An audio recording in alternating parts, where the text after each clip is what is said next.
तो hello dear students, आप लोगों के मन में भी ढेर सारे सवाल ऐसे होंगे कि सर माइक्रोवेव में खाना गर्म कैसे हो जाता है, एंड सर एक्सरे में एक्सरे कैसे बनती है, माइक्रोवेव्स किसे कहते हैं, रेडियो वेव्स किसे कहते हैं, रेडियो स्टेशंस कैसे काम करते हैं। तो ये सारे डाउट के बाद आपके मन में ये भी सवाल होगा कि सर जब इस इलेक्ट्रोमैग्नेटिक वेव चैप्टर को हम पढ़ते हैं तो शुरुआत तो सर इसकी डिस्प्लेसमेंट करंट से होती है, लेकिन जब ये चैप्टर एंड होने वाला होता है तो सर हम पहुंच जाते हैं इलेक्ट्रोमैग्नेटिक वेव की तरफ, और चैप्टर का नाम भी क्या है, इलेक्ट्रोमैग्नेटिक वेव ही है। उसके बाद सर इन दोनों में रिलेशन क्या होता है, क्यों हम इलेक्ट्रोमैग्नेटिक वेव में डिस्प्लेसमेंट को पढ़ रहे हैं। साथ ही साथ आपको यह भी प्रॉब्लम रही होगी भाई कि सर इस चैप्टर में से एग्जाम में कितना पूछा जाता है, और तो और कई तो ये भी सोचते हैं कि इस चैप्टर की कोई अहमियत नहीं है। लेकिन यार मैं आपको बता दूं, ये चैप्टर इतना अमेजिंग है, इतना इंटरेस्टिंग है, और इसमें क्या चीजें पूछी जाती हैं ये मैं आपको बता दूं। तो भाई ये चैप्टर में से सबसे लास्ट में जो मैं आपको कराऊंगा, रेडियो वेव्स, इनकी फ्रीक्वेंसी कितनी होती है, इनकी फ्रीक्वेंसी की रेंज कितनी होती है, कहां से प्रोड्यूस होती है, ये सब इनके बारे में पूछा जाता है, जो अभी तक पिछले सालों में ट्रेंड में देखने के लिए आ रहा है। लेकिन एक्चुअली जब इस चैप्टर को शुरुआत करेंगे तो भाई मैं ये चाहता हूं कि आपका हर एक डाउट, हर एक बच्चे का डाउट क्लियर होना चाहिए। तो इसीलिए इस चैप्टर को शुरू करने से पहले बिल्कुल बेसिक से लेकर और आपको टॉप लेवल के कैसे न्यूमेरिकल आते हैं, कैसे क्वेश्चंस अभी तक पूछे जा रहे हैं, ये सारी चीजें इस एक ही वीडियो में खत्म होने वाली है। तो चलिए शुरू करते हैं इस वीडियो को, जिनमें सबसे पहले हम बताने वाले हैं वेव्स के बारे में। वेव्स को हिंदी में कहा जाता है तरंग, है ना।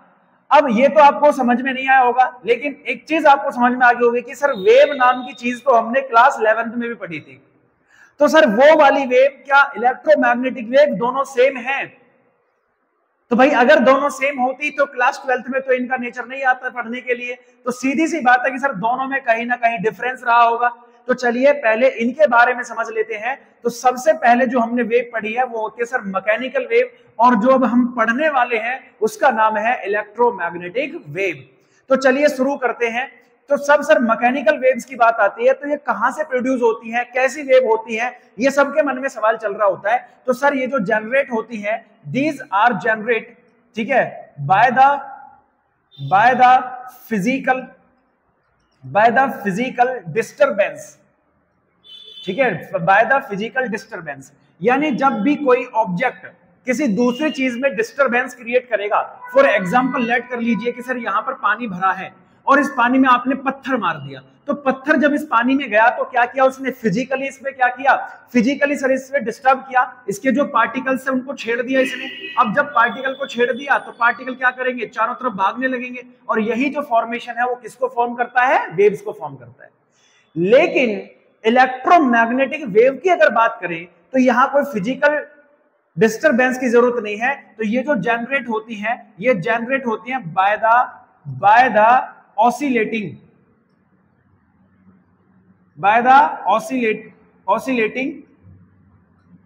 चार्ज, ठीक है। तो ये बाय ऑसिलेटिंग चार्ज के थ्रू जनरेट होती है। ऑसिलेटिंग चार्ज कैसा होना चाहिए, ऑफ हाई फ्रीक्वेंसी, है ना, हाई फ्रीक्वेंसी। इसकी फ्रीक्वेंसी कैसी होनी चाहिए, हाई फ्रीक्वेंसी का ऑसिलेशन चार्ज क्या करता है, इलेक्ट्रोमैग्नेटिक वेव को जनरेट करता है। ये मैं चीजें आपको क्यों बता रहा हूं, ये चीजें इसलिए बता रहा हूं ताकि आपको दोनों में अंतर समझ में आए कि सर इसका और इसका नेचर दोनों का अलग अलग है। कभी आप दोनों को एक साथ मर्ज कर दो, और कभी ऐसा ना हो कि एग्जाम में पूछा जाए कि नेचर क्या होता है और आप वेव वाला नेचर लिख कर आ जाए। तो इसलिए मैं आप दोनों के डाउट क्लियर कर रहा हूं। और दूसरी बात क्या होती है सर, ये जो वेव्स हैं, ठीक है, ये किसके थ्रू होती है सर, ये तो नॉर्मल पार्टिकल्स के थ्रू जनरेट होती है ना, पार्टिकल्स। ये किससे जनरेट होती है सर, ये by magnetic field and electric field. ये दोनों मैग्नेटिक और इलेक्ट्रिक फील्ड मिलकर इसको प्रोड्यूस करते हैं। तीसरी बात समझने की क्या है सर, दे नीड मीडियम, ठीक है, they need medium to travel, यानी इनको चलने के लिए ट्रेवल की जरूरत होती है, और इनको चलने के लिए दे नीड नो मीडियम, ठीक है, they need no medium to travel.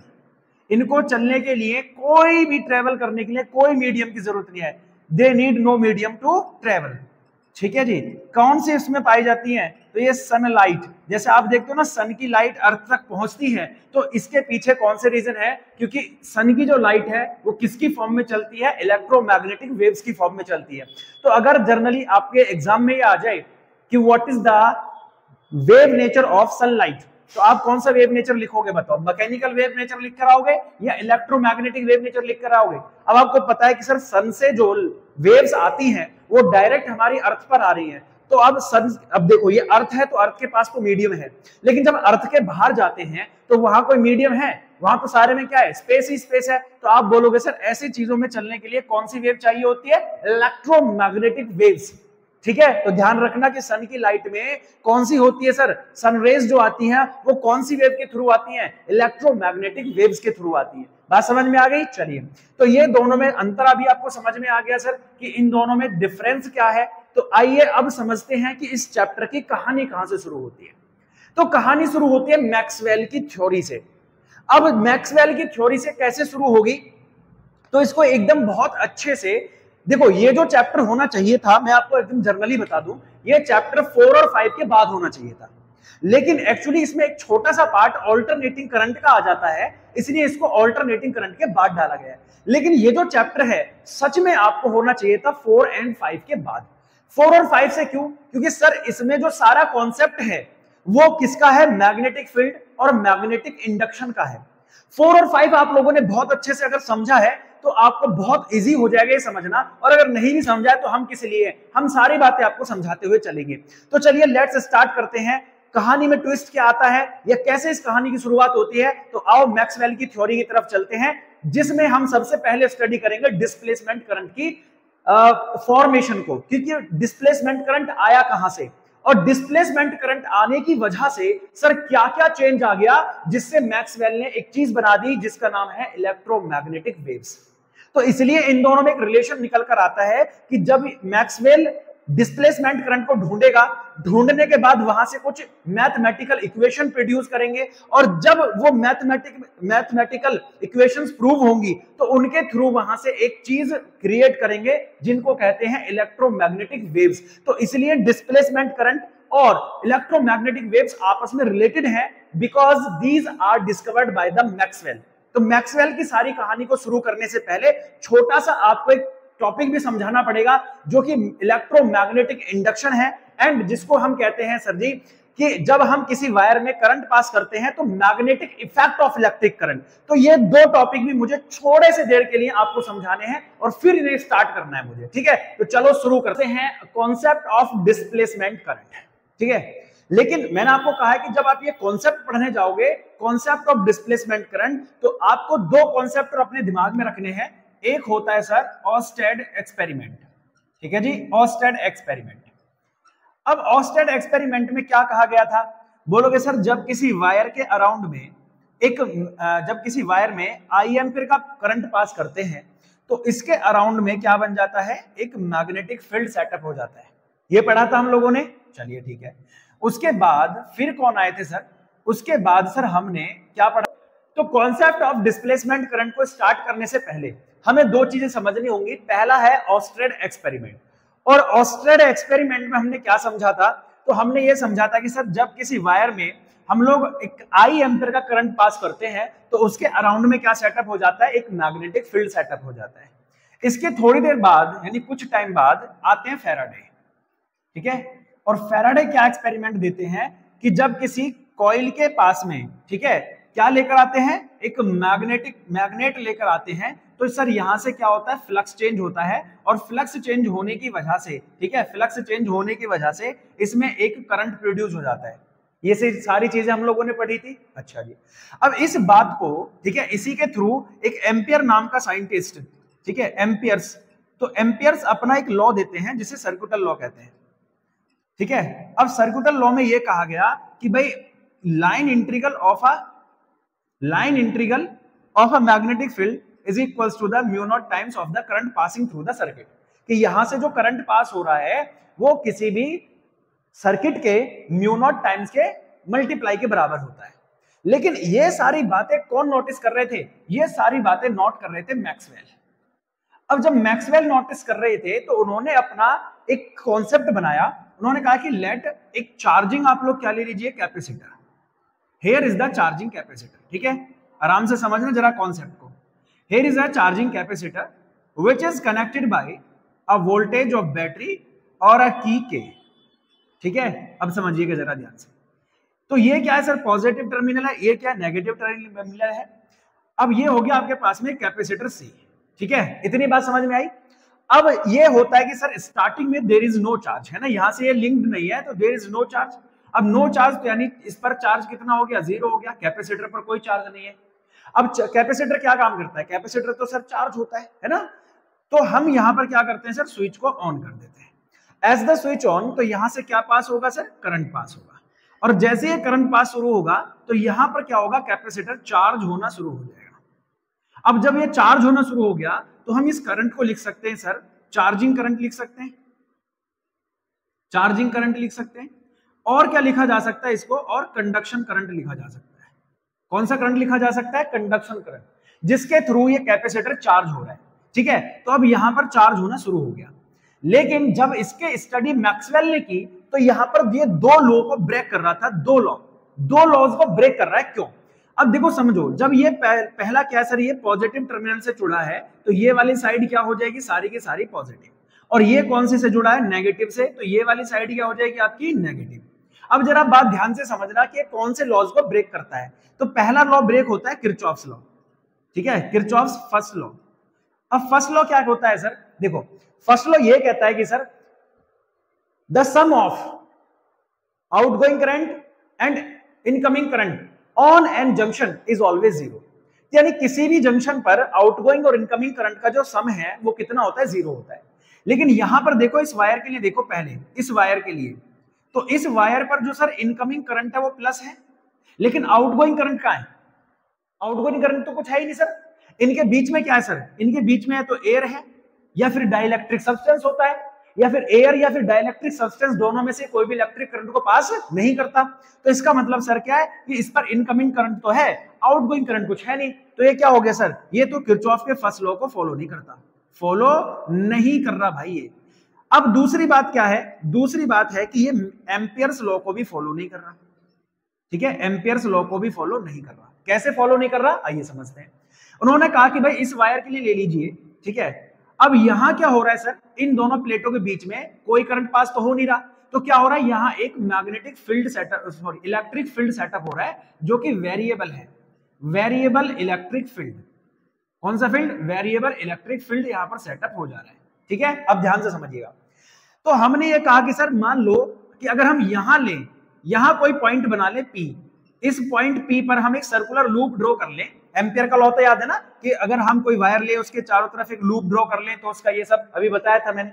तो यहां तो ये क्या कर रहा है सर, यहां तो इसको फॉलो कर रहा है, ठीक है। ये हो गया स्टेज 1 फर्स्ट कंडीशन में। यहां क्या हो रहा है सर, यहां आप देखोगे तो कांस्टेंट करंट जा रहा था यहाँ पे। अब कांस्टेंट करंट जा रहा है तो आप बोलोगे sir B into DL is equals to हो गया म्यू नॉट इंटू IC, क्योंकि IC करंट जा रहा है यहां पर, तो IC करंट के लिए IC हो गया। अब यही ग्राफ, यही एक इतने मीटर का या इतने ही डिस्टेंस का हम एक लूप यहां इन दोनों प्लेटों के बीच में डालें, तो बीच में तो करंट कितना है सर, जीरो है। तो B इंटू DL कितना होना चाहिए sir, mu naught into zero होना चाहिए, तो ये जीरो हो गया। यानी जो टोटल मैग्नेटिक फील्ड है वो कितना होना चाहिए, जीरो होना चाहिए। लेकिन जब हमने यहां पर, अब ट्विस्ट यह आया कि जब हमने यहां पर एक मैग्नेटिक निडल को रख दिया, ठीक है, ध्यान से समझना, किसको रख दिया, मैग्नेटिक निडल को रख दिया, तो इसमें एक स्लाइटली डिफ्लेक्शन हो गया।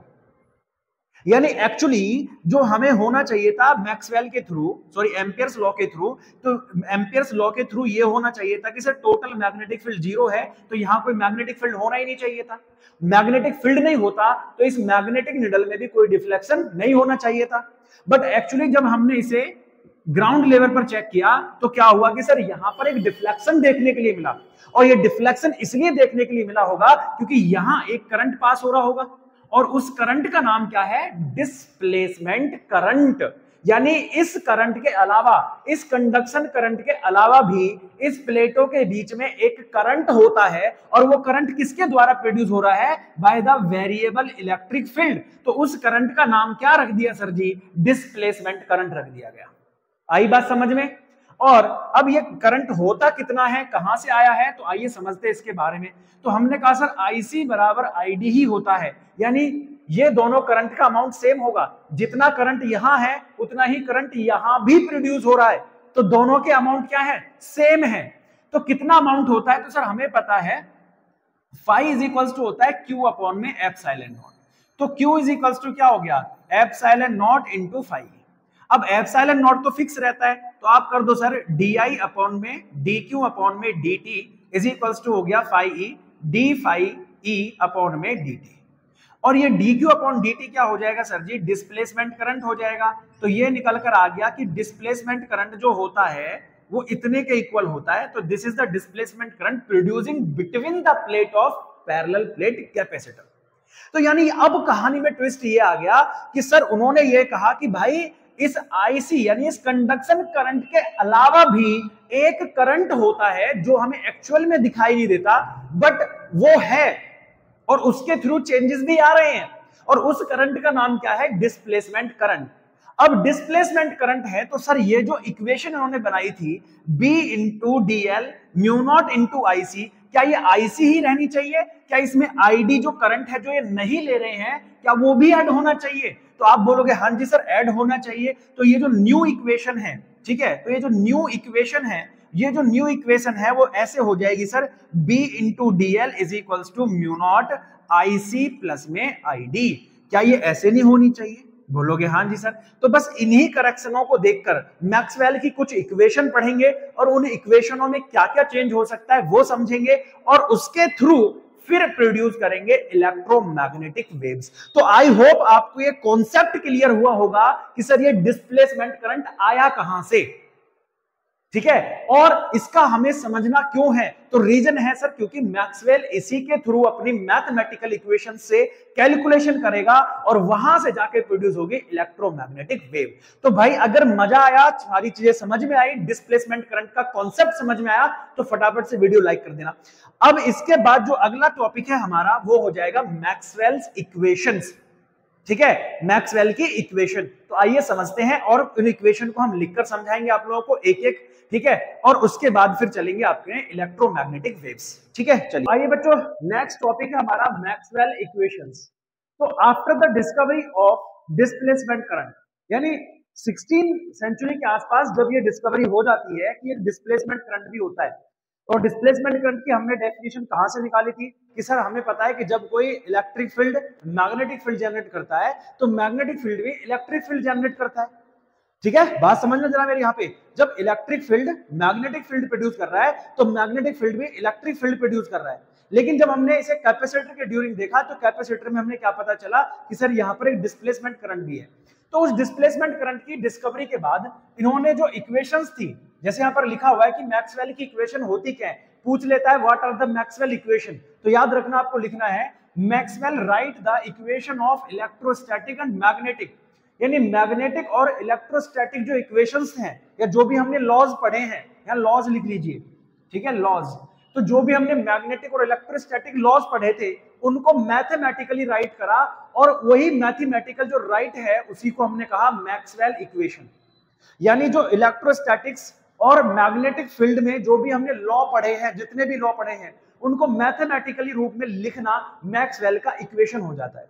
तो जिनमें सबसे पहले आता है गॉस लॉ ऑफ इलेक्ट्रोस्टैटिक्स। ये सभी ने पढ़ा होगा कि flux through a closed surface is 1/ε0 times to the charge inside the surface, यानी किसी भी सरफेस के इनसाइड जो चार्ज होता है उसका 1/ε0 होता है कौन, टोटल फ्लक्स। तो इन्होंने इसे मैथमेटिकली इस तरह से लिख दिया कि म्यू नॉट, ये line integral of E into d S किसके इक्वल होता है सर जी, आप बोलोगे Q/ε0।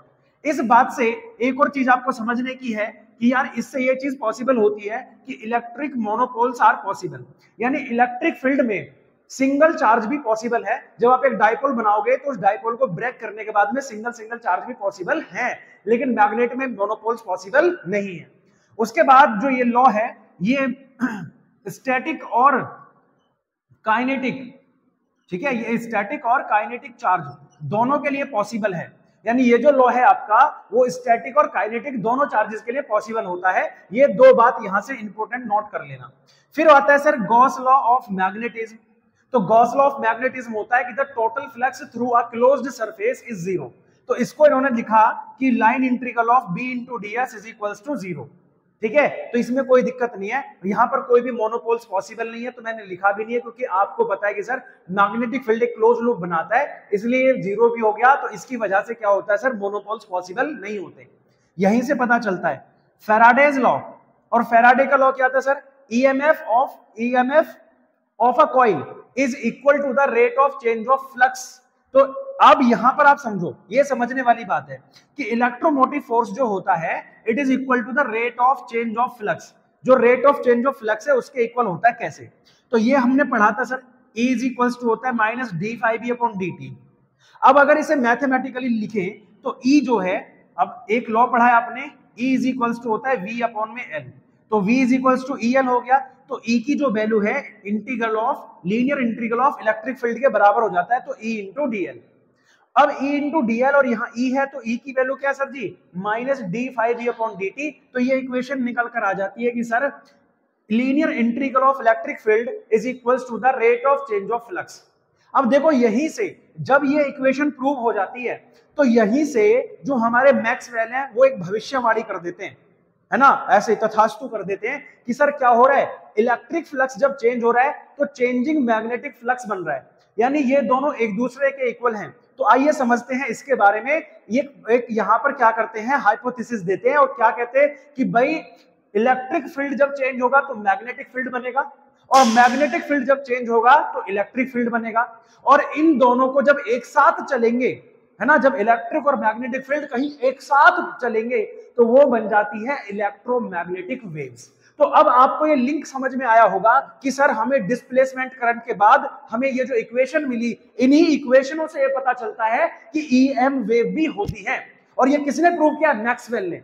बात समझ में आ गई, तो कहानी यहीं से शुरू हो जाती है कि सर इलेक्ट्रिक फील्ड जब चेंज होगा, यानी वेरिएबल इलेक्ट्रिक फील्ड से वेरिएबल मैग्नेटिक फील्ड बनता है, और वेरिएबल मैग्नेटिक फील्ड से वेरिएबल इलेक्ट्रिक फील्ड बनता है, और इन दोनों को जब ये दोनों आपस में मिलते हैं तो सर ये हाई फ्रीक्वेंसी से चलने लगते हैं, और जब ये हाई फ्रीक्वेंसी से चलते हैं तो एक वेव बनने लग जाती है जिससे हम कहते हैं इलेक्ट्रोमैग्नेटिक वेव। ये बाद में समझाऊंगा, पहले यहां तक की बात आपको क्लियर होनी चाहिए कि सर ये क्यों समझना जरूरी है। मेनली आप देखते हो कि ज्यादातर चीजें होती है कि सर आए ऐसे ऐसे जल्दी जल्दी पढ़ा दिया, कोई नहीं बेटा इसमें ये इक्वेशन होती है, लेकिन लिंक कैसे बैठाना है, लिंक जो चीजें हो रही है वो यहां से हुई है। तो आई होप आपको सारी बातें समझ में आई होंगी कि सर क्यों यहां से उन्होंने इलेक्ट्रोमैग्नेटिक वेव की एक हाइपोथेसिस अपने दिमाग में पहले से ही सोच ली थी कि भाई इलेक्ट्रोमैग्नेटिक वेव्स होती हैं। समझ में आ गई ना बात है, because of these mathematically equations, क्योंकि ये कहीं पर भी गलत नहीं है, ये बिल्कुल ऐसा है कि हर चीज ठीक करके इन्होंने इसको लिखा गया है। अब एक चौथी इक्वेशन और है जिसमें करेक्शन करेंगे एम्पियर्स लॉ में, कि एम्पियर के लॉ में क्या करेक्शन किया जा सकता है, तो उसको अलग से लिखकर समझाते हैं कि करेक्शन इन एम्पियर्स लॉ। ठीक है, तो चलिए इसको समझाते हैं। सर एम्पियर का लॉ क्या स्टेट करता है, तो बोलोगे सर इट स्टेट दैट, ठीक है, it state that the linear integral of magnetic field, ठीक है जी, linear integral of magnetic field is mu naught times to the current passing through the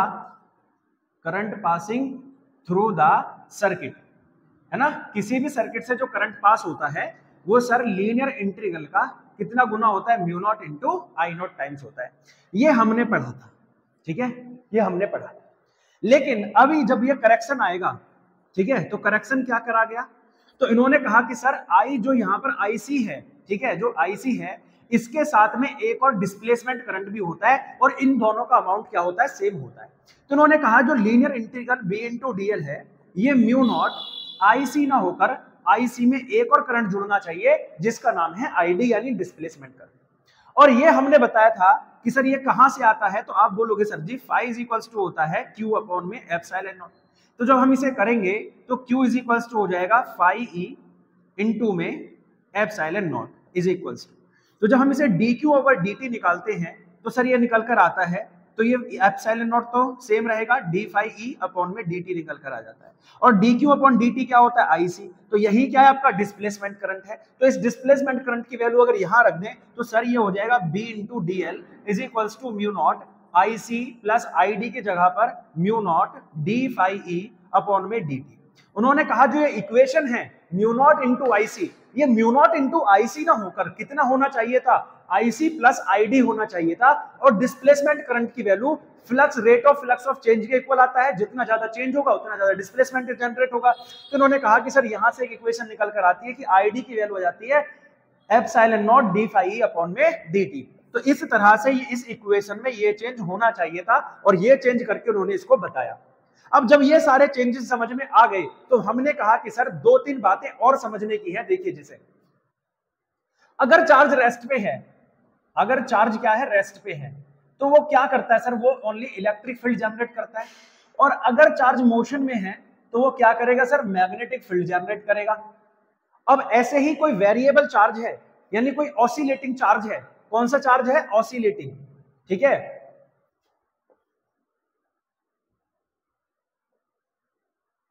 oscillating charge, तो अगर कोई चार्ज ऑसिलेटिंग है, और oscillating charge कहां से प्रोड्यूस हो सकता है, ऑल्टरनेटिंग करंट से, तो ये सर इलेक्ट्रिक फील्ड के साथ साथ मैग्नेटिक फील्ड भी प्रोड्यूस करता है। इलेक्ट्रिक फील्ड के साथ साथ क्या करता है, मैग्नेटिक फील्ड प्रोड्यूस करता है। वो भी कौन सा, वेरिएबल मैग्नेटिक फील्ड। कैसा, वेरिएबल मैग्नेटिक फील्ड प्रोड्यूस करता है। तो ऑसिलेटिंग चार्ज जो कि एसी सोर्स से जनरेट हो सकता है, इलेक्ट्रिक और मैग्नेटिक फील्ड दोनों जनरेट कर रहा है, लेकिन कैसा, वेरिएबल। यानी जब इलेक्ट्रिक फील्ड चेंज होगा तो मैग्नेटिक फील्ड बनेगा, और मैग्नेटिक फील्ड बनने से इलेक्ट्रिक फील्ड बन रहा है। तो अगर कोई ऑसिलेटिंग चार्ज है जिसकी वजह से इलेक्ट्रिक फील्ड चेंज हो रहा है, और इलेक्ट्रिक फील्ड चेंज होने से हमें पता है मैग्नेटिक फील्ड बनता है, और मैग्नेटिक फील्ड चेंज होने से फिर इलेक्ट्रिक फील्ड बनता है ना। तो इन दोनों के रिलेशन से एक क्या बन जाएगा, एक ऐसा कॉम्बिनेशन बन जाएगा जिसमें सर इलेक्ट्रिक और मैग्नेटिक दोनों फील्ड बनेंगे। तो ऐसे फील्ड को हम कहते हैं इलेक्ट्रोमैग्नेटिक वेव्स। तो आइए अगला हेडिंग यही डालेंगे हम लोग, और इसका सोर्स भी आप लिख लेंगे कि what are the source of electromagnetic waves. पूछ लेगा आप लोगों से कि भैया इलेक्ट्रोमैग्नेटिक वेव्स का सोर्स क्या है, तो बता देना कि सर इलेक्ट्रोमैग्नेटिक वेव्स का जो सोर्स होता है वो ऑसिलेटिंग चार्ज होता है। हर एक थ्योरी में कोई भी चीजें ऐसी नहीं छूटनी चाहिए जो आपका कॉन्सेप्ट क्लियर ना हो, है ना। जब हम पढ़ाने के लिए बैठे हैं तो मैंने कहा था कि भाई स्टार्टिंग से लेकर कैसे न्यूमेरिकल बनते हैं, हर एक कॉन्सेप्ट, कहां से डिस्प्लेसमेंट करंट आया और क्यों इसने पहले हाइपोथेसिस दे दी थी कि भैया एक इलेक्ट्रोमैग्नेटिक वेव भी आपके पास में होगी। तो इस चीज को लेकर मैंने हर एक चीज आपको समझाने की कोशिश करी है। आई होप आपको बेहतरीन तरीके से अभी तक एकदम दिमाग में एक बन गया होगा सेटअप कि सर यहां से इलेक्ट्रोमैग्नेटिक वेव जनरेट हो रही है। तो अब इसी के बारे में समझते हैं, इनकी क्या इक्वेशन बन सकती है और कैसे न्यूमेरिकल आएंगे। तो अगला जो टॉपिक होगा वो हमारा यही होगा। तो हेडिंग डाल लीजिए इलेक्ट्रोमैग्नेटिक वेव्स। मेरे बच्चों, अब हम पहुंच गए फाइनली अपने इस टॉपिक पर, जो कि चैप्टर का नाम भी है और बहुत इंपॉर्टेंट टॉपिक भी है, जिसका नाम है इलेक्ट्रोमैग्नेटिक वेव्स। अब ये वेरी इंपॉर्टेंट है, क्यों भाई, ये चीज एक बार पढ़ लेना आप लोग बहुत अच्छे से, बिकॉज ऑफ सीधे सीधे एग्जाम में इलेक्ट्रोमैग्नेटिक वेव्स ही पूछ लेता है, डिस्प्लेसमेंट करंट पूछ लेता है, और इसके बाद जो बाकी चीजें हैं वो ज्यादा इंपॉर्टेंट है। ठीक है, जो बाकी चीजें हैं बीच की, उनको इतना पढ़ने का, इतना अहमियत देने की कोई जरूरत नहीं है। बट मेरा काम था आपके दिमाग में डालना, इसलिए मैंने हर एक चीज लिंक बाय लिंक आपको समझाने की कोशिश करी है। तो आइए अब इसके बारे में समझते हैं कि इलेक्ट्रोमैग्नेटिक वेव्स क्या होती है। सबसे पहले इसका सोर्स भी लिख लेते हैं यहाँ पर कि इसका जो सोर्स होता है सर वो ऑसिलेटिंग चार्ज होता है। ठीक है जी, और क्या होता है, ऑसिलेटिंग चार्ज, यानी इसका जो प्रोडक्शन होता है वो किससे होता है, ऑसिलेटिंग चार्ज से। जब तक चार्ज ऑसिलेट होता रहेगा तब तक ये ईएम वेव्स बनती रहेंगी। आइए समझते हैं क्या हुआ। इन 1865 on the basis of their mathematical equation, Maxwell explained that कि when an electric current change in a circuit with very high frequency, यानी जब किसी सर्किट में इलेक्ट्रिक करंट बहुत ज्यादा हाई फ्रीक्वेंसी से चेंज होता है, और ये हाई फ्रीक्वेंसी से चेंज कब होगा, जब आपके पास चार्जेस कैसे होंगे, ऑसिलेटिंग होंगे। ठीक है, तो बहुत हाई फ्रीक्वेंसी से जो आपका क्या है, इलेक्ट्रिक करंट है वो चेंज हो रहा है सर्किट में, जिसकी वजह से सर वेरिएबल, देख रहे हैं आपको डार्क कलर से लिख रखे, वेरिएबल इलेक्ट्रिक फील्ड और वेरिएबल मैग्नेटिक फील्ड प्रोड्यूस करते हैं। और वेरिएबल इलेक्ट्रिक फील्ड एक बार और एक बार वेरिएबल मैग्नेटिक फील्ड प्रोड्यूस हो गए तो लगातार variable electric field variable magnetic field produce करेगा, और उसके बदले में magnetic field electric field produce करेगा। तो ये दोनों क्या करती है सर, जब ये वेरिएबल फ्रीक्वेंसीज बन जाती है, so the current in circuit passes in the form of energy, जिसकी वजह से ये जो एनर्जी या वेव्स कह सकते हैं, यानी जो अब इलेक्ट्रिक करंट था वो एनर्जी से किसमें कन्वर्ट हो गया, वेव्स में। यानी जब इलेक्ट्रिक और मैग्नेटिक फील्ड जब चलते हैं तो यानी हम ये कह रहे हैं कि अब जो करंट है वो एनर्जी से किसमें ट्रांसफर हो जाता है, वेव्स में ट्रांसफर होना लग जाता है। और इन वेव्स को ही हम क्या कहते हैं, इलेक्ट्रोमैग्नेटिक वेव्स। आई बात समझ में? यानी जब किसी सर्किट में इलेक्ट्रिक करंट बहुत ज्यादा हाई फ्रीक्वेंसी से चेंज हो रहा है, वेरिएबल करंट पासिस हो रहा है, तो उसकी वजह से वेरिएबल इलेक्ट्रिक फील्ड और वेरिएबल मैग्नेटिक फील्ड प्रोड्यूस होते हैं, जिसकी वजह से जो इलेक्ट्रिक करंट है वो अब वेव्स की फॉर्म में चलना शुरू कर देता है। किसकी फॉर्म में चलना शुरू कर देता है, वेव। तो इन्हीं वेव्स को हम क्या कहते हैं, इलेक्ट्रोमैग्नेटिक वेव कहते हैं। बात समझ में आ गई? अच्छा जी, अब in electromagnetic wave, electric and magnetic field are perpendicular to each other. यानी जब इलेक्ट्रिक और मैग्नेटिक फील्ड बन रहे हैं, तो यहां जो इलेक्ट्रिक और मैग्नेटिक फील्ड बन रहे हैं, तो ये बेटा किसके होते हैं, एक दूसरे के परपेंडिकुलर होते हैं। तो ये जो आपको ब्लू लाइन है ये इलेक्ट्रिक फील्ड की है, और ये जो ब्लैक लाइन है ये आपके मैग्नेटिक फील्ड की लाइन है, ठीक है। और जब ऐसी करंट चलती है तो आपको नजर आ रहा होगा कि भाई यहां पर जो फ्रीक्वेंसी है किसकी ज्यादा है, पीक वैल्यू किसकी ज्यादा है, इलेक्ट्रिक फील्ड की पीक वैल्यू मैग्नेटिक फील्ड से ज्यादा होती है। कैसे ज्यादा होती है, मैग्नेटिक फील्ड से ज्यादा होती है। तो इसको भी आपने समझ में रखना है। और ये एक दूसरे के परपेंडिकुलर होते हैं, तो चलते कैसे हैं सर, तो भाई बहुत सारी चीजें आपने ऐसे ऐसे देखी होंगी, तो डांस करने लग जाओ, मेरा पिया घर आया ओ राम जी, तो मतलब इस तरह से, ये ऊपर ये ऐसे, ठीक है, ये ऐसे इस तरह से, ठीक है, इस तरह से दोनों वेव्स एक साथ चलने लगती है म्यूचुअली परपेंडिकुलर। परपेंडिकुलर तो ऐसे ही होता है ना, चीजें सीधी सीधी, तो ऐसे करना है, ठीक है, बस बात खत्म हो गया। तो देसी भांगड़ा करना है, हो गया जी आपका कौन सा, इलेक्ट्रिक एंड मैग्नेटिक फील्ड यानी इलेक्ट्रोमैग्नेटिक वेव्स। तो इतनी सी बात है जो हमें समझनी है कि इलेक्ट्रोमैग्नेटिक वेव्स बने कहां से हैं। आई होप आपको समझ में आई होगी। इसके बाद हमें चलना है कि सर जब इलेक्ट्रिक और मैग्नेटिक वेव्स दोनों प्रोड्यूस हो रही है तो किस इक्वेशन से प्रोड्यूस होती है। जैसे हमने पढ़ा था ऑल्टरनेटिंग करंट की इक्वेशन होती है sir I is equals to I naught sine omega t, है ना। तो यहां से मैग्नेटिक फील्ड भी है EM वेव में, तो इलेक्ट्रोमैग्नेटिक वेव में। तो अब मुझे बताना है कि सर इनकी इक्वेशन क्या होगी, और इनकी इक्वेशन में जो इंपॉर्टेंट चीजें हैं वो, और वहां से बने हुए न्यूमेरिकल, ठीक है। आइए तो आओ बेटा समझते हैं कि इलेक्ट्रोमैग्नेटिक वेव की इक्वेशन क्या होती है। तो एक्चुअली हमने जाना कि सर जब इलेक्ट्रोमैग्नेटिक वेव्स बनती हैं तो वहां पर इलेक्ट्रिक और मैग्नेटिक दोनों टाइप के फील्ड बनते हैं। तो जो इलेक्ट्रिक फील्ड होता है वो हो जाएगा E naught sine kx plus minus, ये जो साइन है ना मैंने दोनों लिखा हुआ है, आपको इक्वेशन में प्लस या माइनस अकेला भी देखने के लिए मिल सकता है, तो इसके बारे में भी आपको बताएंगे, ओमेगा टी। और B इज इक्वल्स टू होता है B naught sine kx plus omega t. तो चलिए इनके बारे में पहले समझ लेते हैं कि चीजें क्या डिनोट कर रही हैं। तो ये जो E नॉट और B नॉट लिखा है ये होता है सर मैक्सिमम वैल्यूज ऑफ, जैसे आपने ऑल्टरनेटिंग करंट में पढ़ा होगा तो I इज इक्वल्स टू क्या पढ़ा था, I not sine omega t minus kx पढ़ा होगा वहां पर। तो आपने जाना होगा कि सर ये जो I नॉट है वो क्या होता है, पीक वैल्यू होती है। तो ऐसे ही इन दोनों की पीक वैल्यू क्या है, E नॉट और B नॉट है। उसके बाद x क्या होता है, x बताता है डायरेक्शन कि किस डायरेक्शन में वेव जा रही है। यहाँ x की जगह y भी लिखा हो सकता है और y की जगह z भी लिखा हो सकता है, तो उससे कोई डरने वरने की बात नहीं है। बस इतना समझना है कि सर x y z का मतलब है कि ये x एक्सिस पर जा रही है, y एक्सिस पर जा रही है या फिर z एक्सिस पर जा रही है। उसके बाद ये जो पॉजिटिव होता है तो ये बताता है कि सर ये पॉजिटिव एक्सिस पर जा रही है। जैसे आप x एक्स ले लो तो x एक्स का पॉजिटिव मतलब इधर जा रही है और नेगेटिव मतलब इधर जा रही है।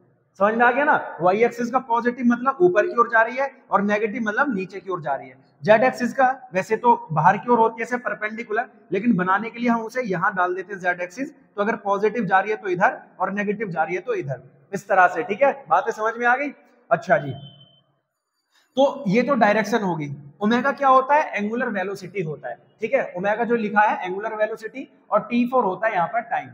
अब ये जो k है, k क्या सर जी, मैग्नीट्यूड ऑफ वेव वेक्टर या वेव नंबर, ठीक है। वेव वेक्टर का मैग्नीट्यूड होता है जिसको हम फाइंड कैसे करेंगे, तो k की वैल्यू होती है 2 पाई अपॉन में लैम्डा। इसे याद रखना है, ठीक है। k इज इक्वल टू क्या होता है, 2 पाई अपॉन लैम्डा। और ये हमने बताया ही था कि ओमेगा इज इक्वल टू होता है 2 पाई f, f की जगह न्यू लिख सकते हैं, तो omega is equal to 2 pi nu. तो कहीं ये भी देखने के लिए मिल सकता है, कहीं ये भी देखने के लिए मिल सकता है, तो एक ही बात होती है, ठीक है, फ्रीक्वेंसी होती है।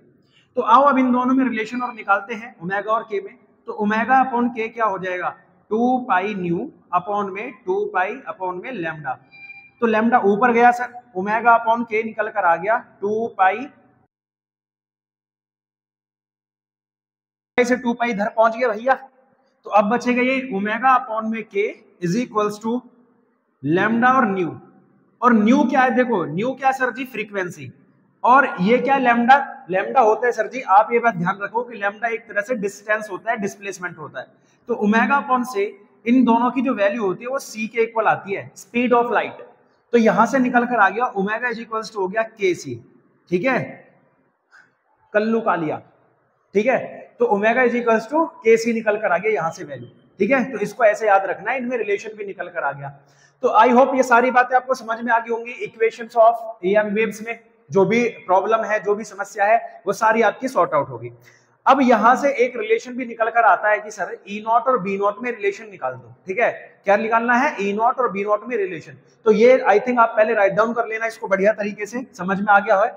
और इनके लिए हम रिलेशन निकालते हैं कि E नॉट और B नॉट में क्या रिलेशन होता है। तो आइए, हमारे पास इक्वेशन है E इज इक्वल्स टू, ठीक है। तो हमारे पास इक्वेशन है E is equals to E naught sine kx और प्लस ओमेगा टी, ठीक है। तो हम करेंगे सर इसका dE अपॉन में dx, x के रेस्पेक्ट में हम इसका क्या कर देंगे सर? डिफरेंशिएशन कर देंगे।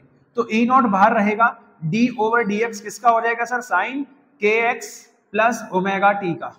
तो dE अपॉन में dx हो गया सर, E नॉट साइन का होता है cos kx, ठीक है जी, cos kx plus omega t, और kx का करोगे तो k बन जाएगा, ओमेगा टी हो गया 0, ठीक है। कोई भी एक्स्ट्रा चीज होती है उसका 0, x किसके पास है? k के पास है, तो x का हो गया 1, खाली क्या बचा? k। तो dE अपॉन में dx हमारे पास में आ गया E not into k cos kx plus omega T. Similarly हम लोग इसका भी करेंगे, तो यहां करेंगे सर dB अपॉन में dt, rate of change of flux, दोनों बराबर होते हैं, ठीक है। तो यहां टाइम से करेंगे, तो B naught d over dt किसके रेस्पेक्ट में? Sine kx plus omega t के रेस्पेक्ट में।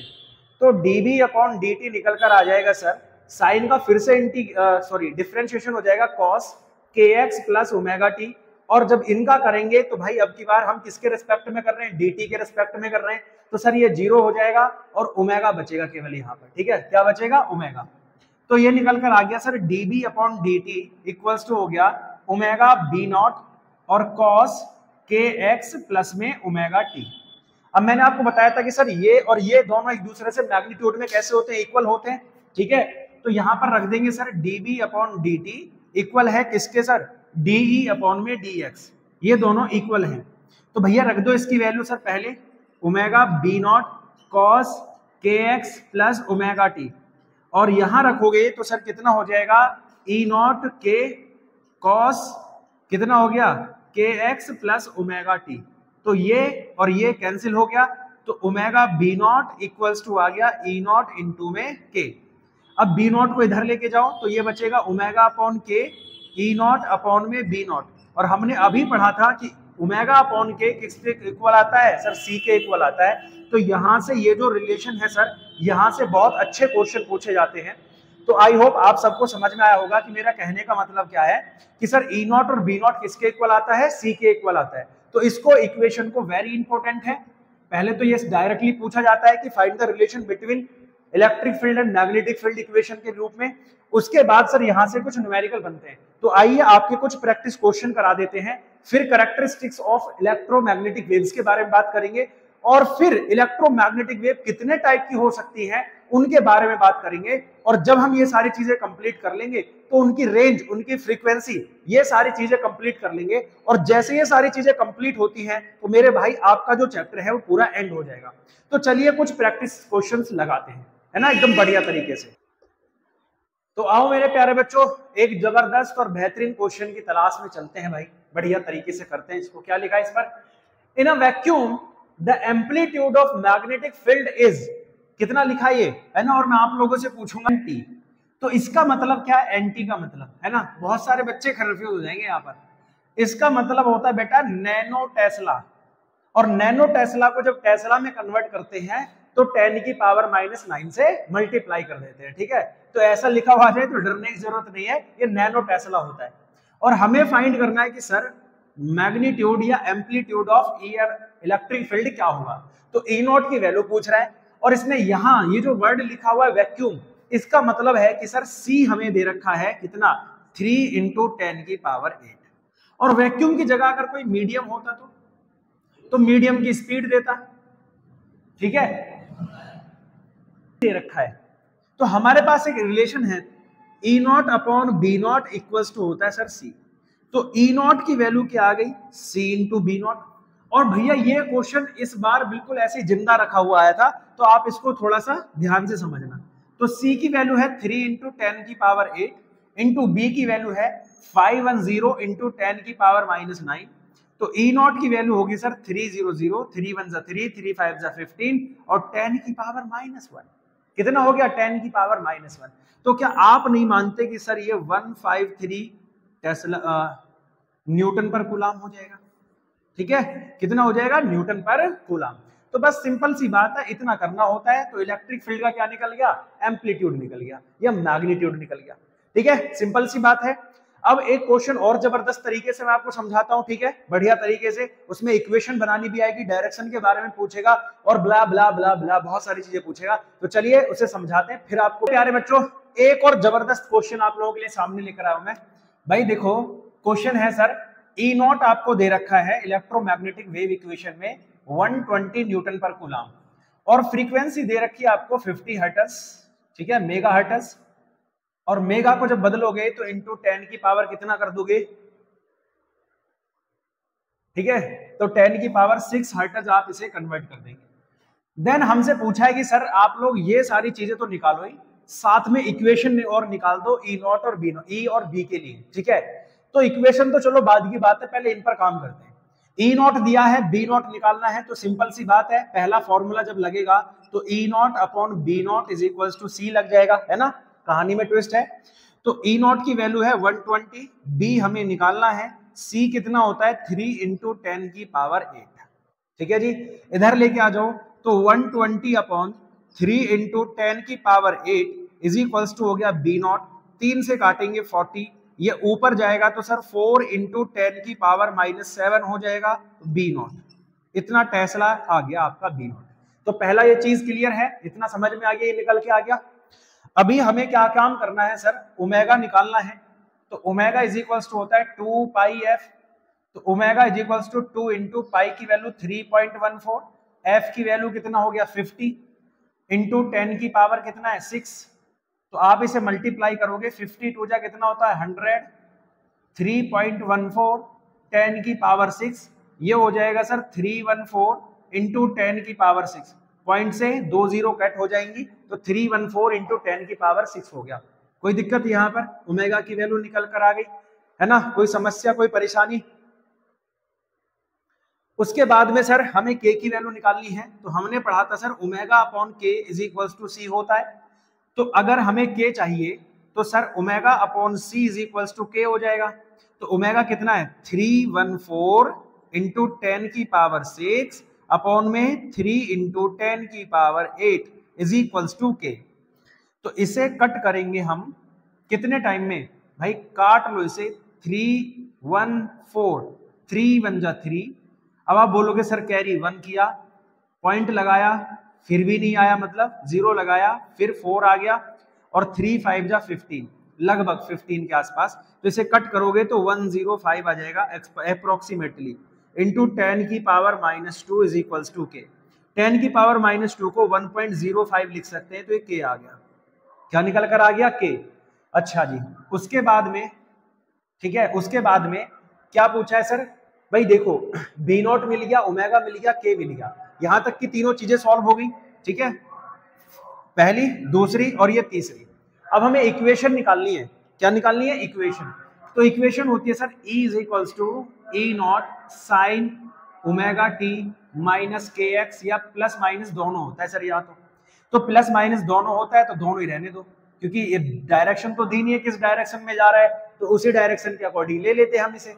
तो E इज इक्वल्स टू हो गया ई नॉट। ई नॉट कितना मेरे भाई, ई नॉट दिया है सर 120, ठीक है, 120 साइन, ठीक है। अब कई जगह ओमेगा पहले होता है, कई जगह के एक्स पहले होता है, तो के एक्स को पहले भी लिख कर सकते हो, ओमेगा को पहले भी लिख के कर सकते हो।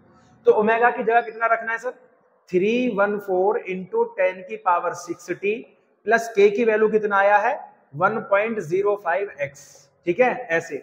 और b इज इक्वल्स टू हो जाएगा b naught sine omega T plus में के एक्स, ठीक है जी। तो b इज इक्वल्स टू हो गया, b नॉट की वैल्यू है 4 इंटू 10 की पावर -7 और साइन ओमेगा टी, ओमेगा क्या है 3.314 10 की पावर 6 और प्लस माइनस के की वैल्यू 1.05x। ये चीजें क्लियर हो गई, दोनों इक्वेशन भी आपके पास में है, कोई दिक्कत कोई परेशानी? तो इस तरह से आप लोग इक्वेशन भी यहाँ पर बना सकते हैं आराम से, कोई परेशानी कोई दिक्कत आपको नहीं होगी। तो आई होप आपको क्वेश्चन समझ में आए होंगे कि किस तरह के क्वेश्चन आप लोगों से पूछे जा सकते हैं, और इतना कोई खास क्वेश्चन इसमें से आता नहीं है, मैंने आपको बताया। तो लास्ट की जो स्लाइड है केवल वो ज्यादा अच्छे से आपको तैयार करनी है। तो चलिए नेक्स्ट टॉपिक रहेगा हमारा कैरेक्टरिस्टिक्स ऑफ इलेक्ट्रोमैग्नेटिक वेव्स, यानी इलेक्ट्रोमैग्नेटिक वेव्स की कैरेक्टरिस्टिक्स क्या होती है। तो चलो स्टार्ट करते हैं। तो ओके बच्चे, आइए समझते हैं इनके कुछ कैरेक्टरिस्टिक्स कि इलेक्ट्रोमैग्नेटिक वेव्स के क्या क्या कैरेक्टरिस्टिक्स होते हैं, बहुत बेहतरीन तरीके से इनको समझते हैं। देखिए बहुत सारे कैरेक्टरिस्टिक्स जैसे हम पढ़ते हुए आ रहे हैं अभी तक, तो बहुत सारी बातें तो मैंने इलेक्ट्रोमैग्नेटिक वेव में इनके इक्वेशन के थ्रू बहुत सारी चीजें तो मैंने वहीं पर समझा दी है, लेकिन फिर भी हम लोग इनको एक बार और अच्छे से समझ लेते हैं, क्योंकि डायरेक्टली पूछे जाते हैं कि भैया इलेक्ट्रोमैग्नेटिक वेव के कैरेक्टरिस्टिक्स के बारे में बताइए। तो पहला होता है कि these are produced by oscillating charge. ये सबको पता है कि इलेक्ट्रोमैग्नेटिक वेव्स अगर प्रोड्यूस करनी है तो कौन सा चार्ज होना चाहिए? ऑसिलेटिंग चार्ज होना चाहिए। जब वो ऑसिलेटिंग चार्ज करेगा तो वेरिएबल इलेक्ट्रिक फील्ड और वेरिएबल मैग्नेटिक फील्ड बनाएगा, जिसकी वजह से एएम वेव्स प्रोड्यूस होती हैं। दूसरा है sir, they do not need any medium to travel, यानी इनको चलने के लिए किसी मीडियम की जरूरत नहीं होती। इलेक्ट्रोमैग्नेटिक वेव फ्री स्पेस में भी चलती है और वैक्यूम में भी चलती है। सीधी बात, ये कहने की बात है इसका कि इसको चलने के लिए किसी मीडियम की जरूरत नहीं है, इट मींस ये वैक्यूम में भी ट्रेवल कर सकती है।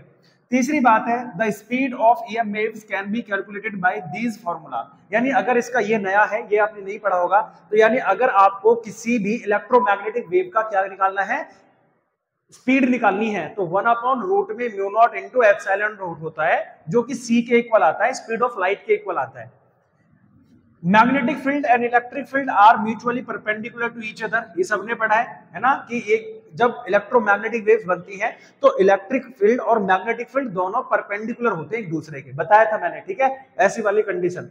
फिफ्थ चीज होती है sir, the changes in the electric and magnetic field are same at a same time, यानी जैसे आप ये सोचो कि ये बदल रहा है ना, ये जो चेंज हो रहा है इलेक्ट्रिक फील्ड और फिर ये मैग्नेटिक फील्ड जो चेंज हो रहे हैं, इनमें जो चेंजेस आ रहे हैं ना वो सेम टाइम पर आ रहे हैं। जब ये पीक वैल्यू पर है तो ये भी पीक वैल्यू पर है, जब ये लोएस्ट पॉइंट पर है तो ये भी लोएस्ट पॉइंट पर है, तो यानी इनमें जो चेंजेस आ रहे हैं ना वो सेम टाइम पर आ रहे हैं। किसमें आ रहे हैं? सेम टाइम पर। तो इसीलिए ई नॉट और बी नॉट का रेशियो किसके इक्वल होता है? सी के इक्वल होता है। ये वेरी इंपॉर्टेंट है कि जो इनमें चेंजेस आते हैं वो क्या आते हैं? सेम टाइम पर आते हैं।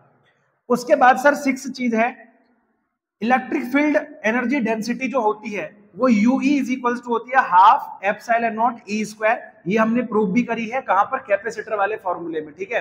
फिर उसके बाद energy density of magnetic field, तो UM इज इक्वल्स टू होता है हाफ B स्क्वायर और म्यू नॉट। अगर टोटल एनर्जी डेंसिटी निकालें तो EM वेव की डेंसिटी निकालें तो UE प्लस UM दोनों ऐड हो जाएंगी, यानी half E not E square plus में कितना हो जाएगा? हाफ B स्क्वायर अपॉन में म्यू नॉट। EM वेव का जो एनर्जी डेंसिटी है वो इतनी आ जाएगी, दोनों के सम के बराबर। सिक्स्थ चीज है इसमें, seventh, light rays travel in the form of electromagnetic wave, यानी जो हमारी सनलाइट है वो भी किसकी फॉर्म में चलते हुए आती है? इलेक्ट्रोमैग्नेटिक वेव्स की फॉर्म में चलती हुई आती है। और एट्थ जो चीज है वो मैं बता देता हूं आपको, वो है सर कि EM वेव्स जो हमारे पास में इलेक्ट्रोमैग्नेटिक वेव्स हैं आर ट्रांसवर्सल वेव, ट्रांसवर्सल, ठीक है। दो तरह की वेव होती है, लॉन्गिट्यूडिनल और ट्रांसवर्सल। तो यानी जो इलेक्ट्रोमैग्नेटिक वेव्स होती हैं वो ट्रांसवर्सल वेव्स होती हैं, बिकॉज जो हमारी लाइट है, इसीलिए एक एग्जांपल में भी पूछा गया है, या ऐसे करके पूछ लेता है कि जो लाइट रे होती है, जो सनलाइट होती है, वो कौन सी वेव है, लॉन्गिट्यूडिनल या ट्रांसवर्सल। अब आप सबको पता है कि भाई जो हमारी सनलाइट है वो इलेक्ट्रोमैग्नेटिक वेव की फॉर्म में चलती है, और इलेक्ट्रोमैग्नेटिक वेव क्या है? ट्रांसवर्सल वेव है। तो सनलाइट भी कैसी वेव है? ट्रांसवर्सल वेव है। तो इसमें कोई कंफ्यूजन नहीं होना चाहिए किसी भी बच्चे को कि सर कौन सी वेव कैसी है। तो इलेक्ट्रोमैग्नेटिक वेव्स कौन सी वेव्स होती हैं? Transversal wave. और जो हमारी सनलाइट होती है वो भी एक इलेक्ट्रोमैग्नेटिक वेव होती है, तो वो भी क्या होगी? ट्रांसवर्सल वेव होगी। तो अगर पूछा जाए आप लोगों से, घुमा फिराकर पूछा जाए कॉन्सेप्ट में कि सनलाइट किस तरह की वेव्स हैं, तो आप बता देना कि सर ये इलेक्ट्रोमैग्नेटिक वेव्स है। लेकिन अगर इलेक्ट्रोमैग्नेटिक नहीं होगा तो ट्रांसवर्सल वेव्स है। ठीक है, बात समझ में आ गई? ठीक है, तो इस तरह से हमें सारी की सारी कैरेक्टरिस्टिक्स इसकी पता चल चुकी हैं। इसके बाद क्या करना है सर, अब जो इलेक्ट्रोमैग्नेटिक वेव्स होती हैं वो डिफरेंट टाइप्स की होती है, जिनमें एक्सरे, ठीक है, माइक्रोवेव, रेडियो वेव, ये बहुत सारी चीजें आती है, गामा रेज। तो ये सारी चीजें हमें एक एक करके पढ़नी है और इस स्लाइड को बड़े अच्छे से और बड़े तरीके से समझना है कि किसकी रेंज क्या होती है, कौन किसको प्रोड्यूस करता है। तो आइए इस टॉपिक को बड़े आराम से आपको समझाते हैं, ठीक है। तो ये बच्चे, अब मैं आपको कुछ बातें बताने वाला हूं जिनमें लिखा है different types of electromagnetic waves. तो नॉर्मली हम आपको बता दें कि इलेक्ट्रोमैग्नेटिक वेव्स जो होती है वो 7 टाइप की होती है। कितने टाइप्स की होती है? 7। अब इसमें क्या क्या आपको पढ़ना है, क्या क्या आपको समझना है, तो भाई ये जो स्लाइड्स मैं आपको लिए बना रहा हूं ना, इनको आप अच्छे से स्क्रीनशॉट ले लेना। तो पहले स्क्रीनशॉट ले लो, फिर उसके बाद मैं आपको ये समझा देता हूं कि अब इसमें होना क्या है। देखो, इसमें अब हमें समझना क्या है कि जैसे हम सबसे पहले पढ़ने वाले हैं गामा रेज के बारे में, फिर हम पढ़ने वाले हैं एक्सरे के बारे में, फिर उसके बाद अगले टॉपिक की तरफ चलेंगे। तो इस तरह से हमें 7 टाइप्स ऑफ ये जो वेव्स है कवर करनी है। तो बस आपको पहले समझिए कि इसमें पढ़ना क्या क्या है। देखो, जो सबसे इंपॉर्टेंट है, ठीक है, जो सबसे इंपॉर्टेंट है वो ये दोनों चीज है, इनके यूजेस हैं। तो यानी बढ़िया से इनको समझना है, ठीक है। ज्यादातर इनकी फ्रीक्वेंसी वगैरह पूछी जाती है या इनके यूजेस वगैरह पूछे जाते हैं।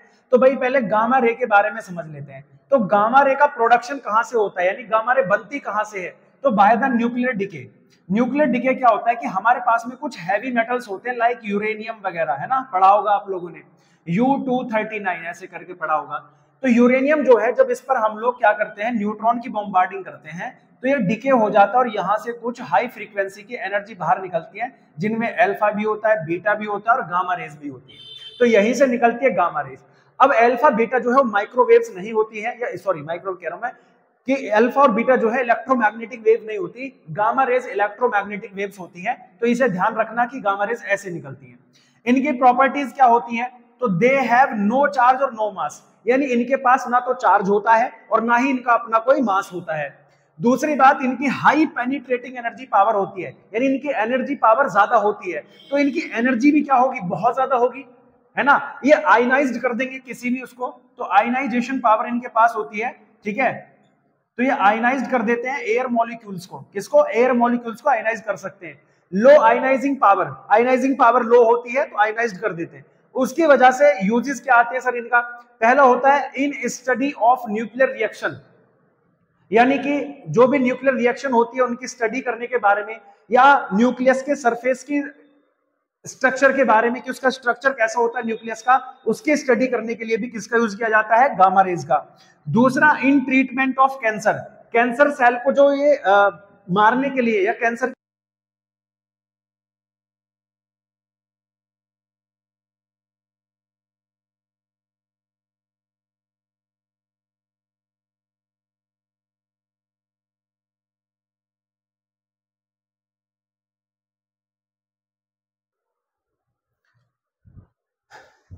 तो इनकी वेवलेंथ रेंज होती है 1 × 10⁻⁴ मीटर से 1 × 10⁻10 मीटर, और फ्रीक्वेंसी जो होती है 3 × 10⁻22 हर्ट्ज से 3 × 10⁻18 हर्ट्ज तक होती है।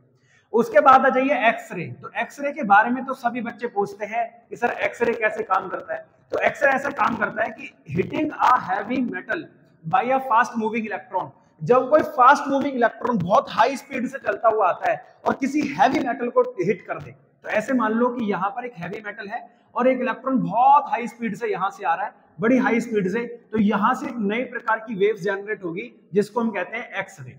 और एक्सरे जो जनरेट होती है वो भी एक इलेक्ट्रोमैग्नेटिक वेव्स है। तो सेम इसकी प्रॉपर्टी वही रहती है जो गामा रेज की होती है, बट इसकी जो आयनाइजेशन पावर है, ठीक है, आयनाइज्ड पावर है, वो क्या होती है सर? कम होती है गामा रेज से। तो गामा रेज की आई रेटिंग लो देन गामा रेज, तो गामा रेज से कम होती है। उसके बाद इसके यूजेस क्या है? Detecting fracture in bone. सबको पता है कि सर जब हमारी हड्डियां वगैरह में कुछ प्रॉब्लम आ जाती है तो हम उसके ट्रीटमेंट के लिए कहां जाते हैं? डॉक्टर के पास। अब डॉक्टर सबसे पहले क्या करता है? एक्सरे कराकर लेकर आओ, तो फ्रैक्चर के बारे में जानने के लिए। दूसरा, फाइंडिंग क्रैक्स इन मशीन, मशीन में क्रैक्स जानने के लिए भी इसका यूज किया जाता है। इसकी वेवलेंथ क्या होती है सर? यहां पर लिखिए भाई, 1 × 10⁻13 मीटर से 3 × 10⁻8 मीटर। इसकी जो फ्रीक्वेंसी है वो 3 × 10⁻21 हर्ट्ज से 1 × 10⁻16 हर्ट्ज तक होती है। तो ये सारी बातें आपको समझनी है। एक्सरे, गामा रे पढ़ लिया, एक्सरे पढ़ लिया। अभी जो हमारा पढ़ने वाले हैं अल्ट्रा वायलेट रे, और ये कहां से आती है? सन से आती है। तो इनका प्रोडक्शन कहां से होता है? ये सारी बातें। उसके बाद में सर इंफ्रारेड रे, है ना, तो इन दोनों को हम कंप्लीट करेंगे। फिर बाकी 2 और बचेंगे, 3 बचेंगे, उनको धीरे धीरे हम लोग आपको समझाएंगे, ठीक है। तो आइए मेरे प्यारे बच्चों समझते हैं किसके बारे में, यूवी रेज एंड इंफ्रारेड के बारे में, ठीक है। तो जैसा कि हमने कहा था कि सर यूवी रेज बहुत इंपॉर्टेंट है पढ़ने के लिए, सबसे ज्यादा पूछी जाती है। माइक्रोवेव और रेडियो वेव ये और सबसे ज्यादा पूछी जाने वाली चीजें हैं। तो सबसे पहले इनका प्रोडक्शन कहां से होता है? सनरेज से, यूवी रे बल्ब से, या आयनाइजिंग गैस से। तो अब आप इसको, ठीक है, तो अब आप इसको ध्यान में रखना, इसकी जो प्रॉपर्टीज होती है वो बहुत इंपॉर्टेंट है। तो they can ionised gas, they shows photo electric effect, ठीक है। तो ये दोनों इसकी क्या होगी? प्रॉपर्टीज हो जाती हैं। उसके बाद इनका यूजेस कहां आता है? तो to preserve the food, food को प्रिजर्व करने में भी इनका यूज होता है। To kill the germs, germs को किल करने में। टू लसिक या in LASIK surgery of eyes, eyes की सर्जरी में भी इनका काम आता है। इन फिंगरप्रिंट सेंसर, जैसे आपने देखना फोटोकॉपी निकलती है तो वैसे प्रिंटिंग सेंसर होते हैं, तो उनमें जो काम लगता है ना, उसमें जो फिंगरप्रिंट का सेंसर लगेगा तो वो भी कहां किससे लगता है? यूवी रेज से लगता है। उसके बाद वेवलेंथ जो होती है भाई, इनकी जो वेवलेंथ होती है 6 की पावर 6 इंटू 10 की पावर -10 से 4 इंटू 10 की पावर -7 मीटर तक होती है। इनकी फ्रीक्वेंसी 5 इंटू 10 की पावर 17 से 7.5 इंटू 10 की पावर 14 हर्ट्ज तक होती है, ठीक है। तो यूवी रेज को अच्छे से कवर करना है, स्क्रीनशॉट ले लो इन दोनों का, ठीक है। अब टेक कर लिया। तो आइए, इंफ्रारेड जो होती है भाई, ये इंफ्रारेड हमें दिखाई नहीं देती है, इनविजिबल होती है, ये हमारी देखने के लिए नहीं है, और यूवी रेज भी हमें दिखाई नहीं देंगी। प्रोडक्शन क्या होता है सर? तो प्रोडक्शन होता है सर हॉट बॉडीज से और वाइब्रेशन ऑफ एटम्स। एटम जब वाइब्रेट करते हैं, हाई कंपन करते हैं, तब जाके यह हॉट बॉडीज से इनका प्रोडक्शन होता है। यूजेस क्या है? इन थर्मल इमेजिंग, यानी कई बार ऐसा होता है जैसे सर्दी वाले इलाके हैं तो वहां पर पेड़ पौधे कैसे लगेंगे भाई? घरों में जो आपने पेड़ पौधे बना रखे हैं तो ठंड में उनको हॉट रखना जरूरी है, तो उनमें क्या यूज करते हैं? थर्मल इमेजिंग में। दूसरा, टीवी रिमोट में आपने देखा होगा कि भाई टीवी रिमोट कैसे काम करता है, तो उनमें। तीसरा sir, sending signals in fog, यानी फॉग में जब कोहरा हुआ रहता है तो हम पहले इसमें ऐसा होता था कि जो पहले लोग होते थे ना, तो वो जब फॉग लग जाता था तो फॉग को हटाने के लिए भी, ठीक है, वो इस तरह की इंफ्रारेड का रे का यूज करते थे ताकि फॉग हट जाए और फिर से हमारा युद्ध चालू हो जाए। वेवलेंथ जो है 7 इंटू 10 की पावर -7 से 5 इंटू 10 की पावर -3 मीटर होता है, और फ्रीक्वेंसी जो है 4 इंटू 10 की पावर 14 से 6 इंटू 10 की पावर 10 हर्ट्ज तक होता है। तो चलिए, ये हमने इंफ्रारेड और यूवी रेज के बारे में समझा। अब हम समझते हैं माइक्रोवेव और रेडियो वेव के बारे में, ठीक है। किसके बारे में? माइक्रोवेव और रेडियो वेव के बारे में। तो okay dear students, last phase की तरफ चलते हैं जिसमें हमें पढ़ना है किसको? माइक्रोवेव और रेडियो वेव को। तो माइक्रोवेव जो है भाई, इनकी फ्रीक्वेंसी लेवल जो रेंज होता है वो कम होता है, ठीक है, तो ये शॉर्ट रेंज होती है। अब इसमें क्या करना है? इनका प्रोडक्शन कहां से होता है? तो काइलस्टोन वाल्व से इनका प्रोडक्शन हो जाता है, ठीक है। दूसरी बात है सर, इनमें प्रॉपर्टी क्या होती है? तो इनमें रिफ्लेक्शन और पोलराइजेशन ऑफ लाइट, ठीक है, पोलराइजेशन ऑफ लाइट, ये चीजें आप पढ़ोगे जब आप सेकंड बुक स्टार्ट करोगे तो वहां आपको डिटेल से सारी चीजें समझने में आएंगी। तो ये प्रॉपर्टी शो करती है। दूसरा, इनका यूज कहां होता है सर? रडार में, है ना। रडार में कैसे? कि जैसे अभी भाई क्या करना है कि आपको कोई चेक करना है कि ये एरोप्लेन कहाँ उड़ रहा है, तो उसमें हम किसका यूज करते हैं? रडार में। कि कोई विदेशी या कोई भी ऐसा कोई एरोप्लेन तो नहीं है कि जो हमारे रडार में आ रहा है, तो उसको क्या करता है सर? ये जैसे यहाँ पर एरोप्लेन उड़ रहा है तो यहाँ से ये रे जाती हैं, इस रेस से टकराकर वापस आती हैं और ये जानकारी देती है कि भाई यहाँ पर कोई हमारे जैसा रडार वाला या हमारे जैसी फ्रीक्वेंसी वाला कोई विमान नहीं है, तो वो पहचान लेती है, डिटेक्ट करती हैं और इस तरह से रडार में काम आती है। दूसरा होता है in microwave oven to heat the food, यानी जो फूड को हीट करने में ओवन होता है ना, उसमें इसका यूज होता है। कैसे यूज होता है? कि इसमें क्या करते हैं हम लोग, ओवन को कुछ इस तरह से डिजाइन किया जाता है कि उसमें जो वहां से वेव निकलेंगी माइक्रोवेव से, उनके जो वेव्स हैं वो फूड में जो प्रेजेंट वाटर है उनकी और इसकी फ्रीक्वेंसी दोनों को मैच कराया जाता है। अब जैसे फ्रीक्वेंसी मैच कराई जाएगी तो जो वाटर पार्टिकल्स है वो क्या करेंगे? ऑसिलेट करेंगे, और जब वाटर पार्टिकल ऑसिलेट करेंगे हाई फ्रीक्वेंसी से तो क्या जनरेट होती है, हीट जनरेट होगी और इस वजह से वो खाना क्या हो जाएगा, गर्म हो जाएगा।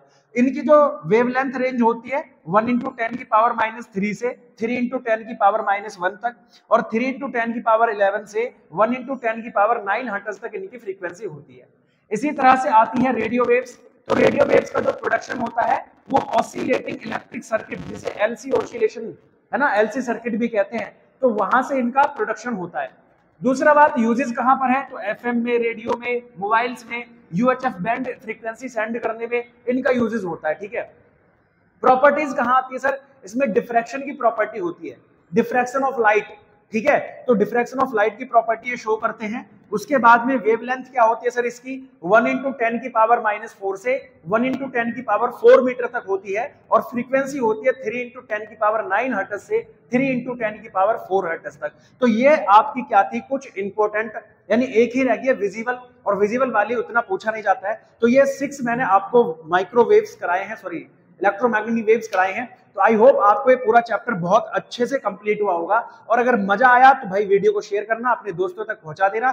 तो मैं प्रवीण चौहान मिलूंगा आप लोगों से एक नई वीडियो के साथ, और अगर मस्त लगे, जबरदस्त लगे वीडियो तो भाई अपने दोस्तों के साथ शेयर कर देना, और आप लोग सभी सब्सक्राइब कर लेना। ठीक है।